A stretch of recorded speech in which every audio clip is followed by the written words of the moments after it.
मैं एक कंपनी में काम करती थी। वहां एक लड़का भी काम किया करता था। उसका नाम नयन था। वह एक गरीब घर से था और मैं एक अमीर घर की इकलौती बेटी थी। मुझे जॉब की जरूरत नहीं थी, लेकिन मैं अपने शौक से जॉब करती थी। वह लड़का मुझसे कहता कि वह मुझसे प्यार करता है। अब वो भीड़ में भी मुझे परेशान करता। मैंने कई बार उसे सख्ती से मना किया और कहा कि ये सब ना करो, मैं किसी और को चाहती हूँ कि वरना अच्छा नहीं होगा। लेकिन ना जाने वो किस मिट्टी का बना हुआ था कि उस पर कोई फर्क ही ना पड़ा। एक दिन जब उसने भरी कैंटीन में मेरा हाथ पकड़ा तो वहां मौजूद सब लोग बड़ी दिलचस्प निगाहों से हम दोनों को देखने लगे। नयन की वजह से सब मेरे चरित्र पर भी लोगों की नजरों में शक हो रहा था। वो मुझे जहां भी मिलता बस यही कहता कि मैं तुमसे प्यार करता हूं, और मैं इस सारे सिलसिले से तंग आ चुकी थी। क्योंकि मैं जिस लड़के से प्यार करती थी वह भी मेरी तरह एक बड़े घर का बेटा था, और उसने मुझसे कहा कि अगर इस लड़के से तुमने बात भी की तो मैं तुम्हें छोड़ दूंगा। मैं उससे सच्चा प्यार करती थी, तो मुझे उसकी सब बातें ठीक लगती थी। एक दिन वह लड़का फिर मेरे पास आया और फिर वही सब कहने लगा। मैंने अपनी बर्दाश्त से ज्यादा नयन को बर्दाश्त किया था। अब जबकि मेरी बर्दाश्त खत्म हुई तो मैंने एक उल्टे हाथ का जोरदार थप्पड़ उसके चेहरे पर मार दिया। नयन को शायद इस बात की उम्मीद नहीं थी कि मैं इतने भरे ऑफिस में यूं उसकी बेइज्जती करूंगी। नयन एक पतला और बहुत ज्यादा सुंदर लड़का था। जैसे ही मैंने उसे थप्पड़ मारा तो सारे ऑफिस के लोग उस पर हंसने लगे थे। उसकी सारी आशिकी मिनटों में हवा हो गई थी और वो उसी वक्त अपना बैग उठाए वहां से निकल गया।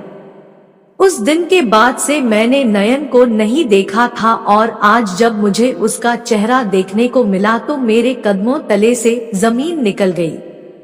क्योंकि वो मुझे पाने के लिए कुछ भी कर सकता था, मैंने ये सपने में भी नहीं सोचा था।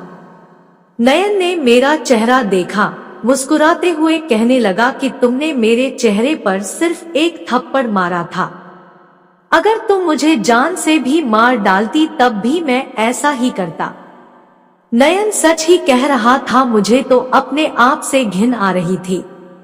अगर नयन यह सब सबके सामने कर देता तो मैं किसी को मुंह दिखाने के लायक नहीं रहती। नयन खुद ही बताने लगा कि जिस दिन मैंने उसके चेहरे पर थप्पड़ मारा था वह उस दिन से सब कुछ सोच चुका था। वो किसी भी तरह मुझे पाना चाहता था। उसने उस दिन के बाद ऑफिस जाना छोड़ दिया था, क्योंकि वह जानता था कि अब हर रोज ऑफिस में उसका तमाशा बनेगा। नयन मुझे पान लिए बहुत ज्यादा परेशान रहता, लेकिन हर बार मेरे साथ कोई ना कोई मौजूद होता और वो चाहते हुए भी कुछ ना कर पाता। मैं कभी भी गार्ड्स और ड्राइवर के बगैर घर से बाहर नहीं निकलती थी, इसलिए उसका मेरे करीब आ पाना मुश्किल था और घर के बाहर उसका कोई भी ख्वाब पूरा होना नामुमकिन था। क्योंकि ऑफिस में मेरा वायमफूर मेरे साथ रहता, उसे और कुछ समझ नहीं आ रहा था। फिर वो मेरे घर में आने की तरकीब सोचने लगा। वह रोजाना मेरे घर के बाहर के चक्कर काटता और घर में दाखिल होने का कोई तरीका सोचता। उसने बताया कि एक दिन वह घर के बाहर थोड़ा दूर हटकर अपनी मोटरसाइकिल पर बैठा हुआ था। जब उसने एक सीधी साधी औरत को देखा तो पता नहीं उसने उससे क्या कहा, क्योंकि वो बहुत पुरानी नौकरानी है और घर की पूरी देखभाल उसकी जिम्मेदारी है। नयन को मौका मिल गया था कि जब वह अपना प्लान कामयाब करता, उसने सीधी साधी गांव वाली को अपने जाल में फंसाया और उससे कहा कि उसकी बहन एक डाइवोर्स दी हुई औरत है और उसे काम की जरूरत है। अगर वह अपनी जगह उसकी बहन को बंगले पर रखवा देंगी तो नयन उसका एहसानमंद रहेगा। वह नौकरानी बहुत और वह खुद काम छोड़कर अपने गांव जाना चाहती थी, क्योंकि गांव में उसका पति बीमार था। उसने उसकी बात मान ली। हर बार मेरे चाचा यह कहकर उससे मना कर देते कि वह चली जाएगी तो घर का ख्याल कौन रखेगा, और हर बार वो बेचारी मजबूरी में वही रह जाती थी। इसीलिए वो नयन की बात मान गई और उसने अपने गांव वापस जाने के लिए चाचा से झूठ कहा कि जिस औरत को वह अपनी जगह रखवा रही है वो उसके गांव की औरत है और गूंगी है। नयन को बहुत अच्छे से मालूम था कि मेरे चाचा अक्सर ही शहर से बाहर होते हैं। उसने अपने दुबले पतले होने का बखूबी फायदा उठाया और गांव वाली औरतों की तरह का ढीला ढाला कपड़ा पहनकर खुद को दुपट्टे में छुपा लिया और उसने अपने आप को गूंगा साबित करा दिया। उसने हर बात का फायदा उठाते हुए हमारे घर में एक नौकरानी की जगह ले ली। मैं भी अपने काम में व्यस्त रहती थी कि अब इस गूंगी नौकरानी से क्या बात करूं। उसे अपना प्लान पूरा करने के लिए ज्यादा वक्त का इंतजार न करना पड़ा।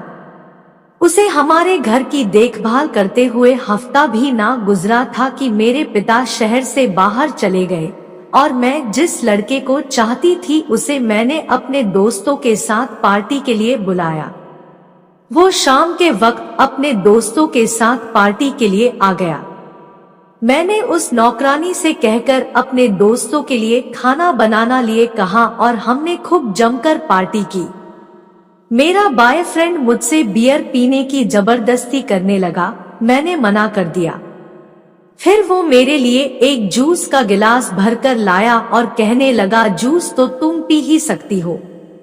उसने जूस में नींद की दवा मिला रखी थी और मैंने जूस पी लिया और साथ ही मेरे घर के गार्ड्स को भी शरबत के नाम पर दवा मिला कर दी और वो सब बेहोश हो गए। और नयन जो मेरे घर नौकरानी बनकर रहता था वो मुझे उसके साथ नहीं देख सकता था, इसलिए वह खाना बनाकर घर की छत पर जा बैठा था। जब मैं अपने होश खो बैठी तो मेरा बॉयफ्रेंड और उसके दोस्त मुझे कमरे में ले जाने लगे और वह लोग आपस में बातें कर रहे थे कि बारी बारी से मजे लेंगे और यहाँ से चले जाएंगे, किसी को कुछ पता भी नहीं लगेगा। मुझे सुनाई तो दे रहा था लेकिन मुझ में आंखें खोलने की हिम्मत नहीं थी। वह मुझे कमरे में ले जाकर मेरे कपड़े उतारने लगे। उनमें से एक ने वीडियो बनाना शुरू कर दिया। मेरे बॉयफ्रेंड ने मेरे साथ वह सब किया जिसके बाद एक लड़की मुंह दिखाने के लायक नहीं रहती। उसका दोस्त मेरी तरफ आने लगा तो मुझे कुछ हिम्मत आई और मैंने चिल्लाना शुरू कर दिया।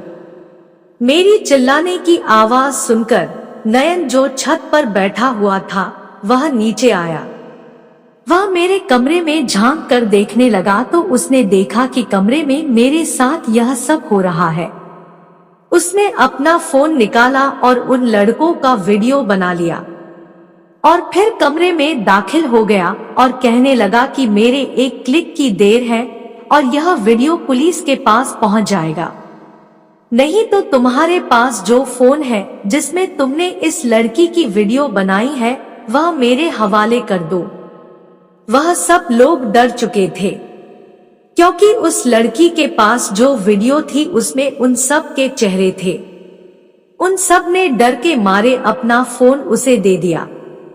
उसने पहले फोन लिया और उसमें से वीडियो डिलीट मारी और फोन को तोड़ दिया और फिर साथ ही पुलिस को भी कॉल कर लगा दिया। कुछ ही देर बाद पुलिस वहां आ गई और उन लड़कों को पकड़ कर ले गई।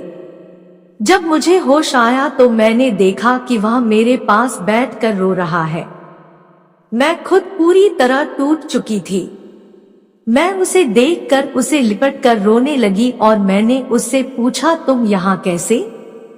अगर तुम नहीं आते तो पता नहीं मेरा क्या होता। वह कहने लगा, मैं तो हर वक्त तुम्हारे पास ही रहता हूँ, तुम्हारा साया बनके। तुम्हारे घर में जो नौकरानी है वह मैं ही हूँ। मैं तुम्हारे घर के सारे काम करता हूँ ताकि तुम्हारे साथ रह सकूं, तुम्हारे पास रह सकूं। मैं उसकी बातें सुनकर एकदम से चौंक गई कि वह मुझसे इतना प्यार करता है कि मेरे लिए मेरे घर में नौकरानी का काम भी कर रहा था। मैंने उससे कहा, लेकिन अब क्या फायदा, अब मेरे पास तुम्हें देने के लिए कुछ भी नहीं है। जो कुछ मेरे पास था सब मेरा लुट चुका है। तो वह कहने लगा, मैं तुमसे अपनी आत्मा से प्यार करता हूँ, तुम्हारे तन से नहीं, तुम्हें अपनी आत्मा से चाहता हूँ। मेरी नजर में तुम अब भी पवित्र हो और मैं तुमसे ही मरते दम तक प्यार करता रहूंगा।